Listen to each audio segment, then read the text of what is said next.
But first, the historic Richardson Springs Hotel survived the park fire. Now flooding is the big concern. Last week's storm hit that area hard. What you're looking at behind us, this was the scene of that site in Cohasset exactly 1 week ago. And more rain, of course, is moving in. Action News Now reporter Nathan Espindula shows us the effort to get ahead of another flood threat. It was really heartbreaking to see it. It was the scope of it was unfathomable. Nobody had ever seen this, so we're picking up the pieces. Richardson Springs flooded last week as the rainstorm sent water into homes, buildings, and nearly wiped out a bridge.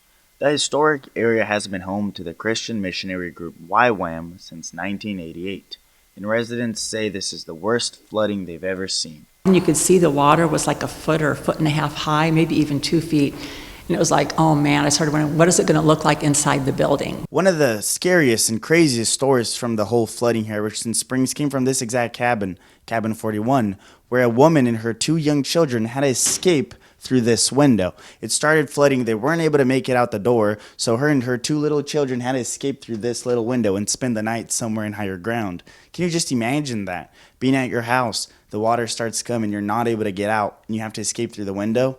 We can understand the whys, but you know you're fighting so hard to maintain this level of property, and so when it takes a hit like this, it's difficult. You know, I wouldn't say that we're discouraged as much as we're anticipating. You know, that there's going to be something really amazing that God's going to do in this place.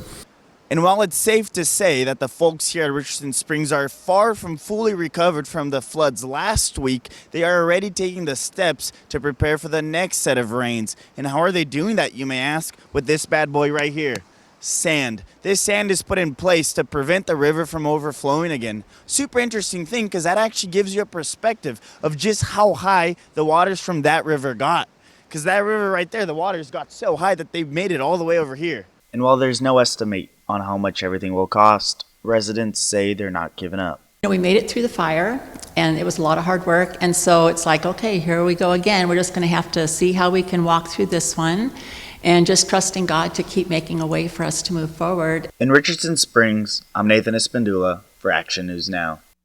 YWAM residents say no one was hurt in the flooding, but the damage is extensive, and they're still assessing how much it will take to rebuild.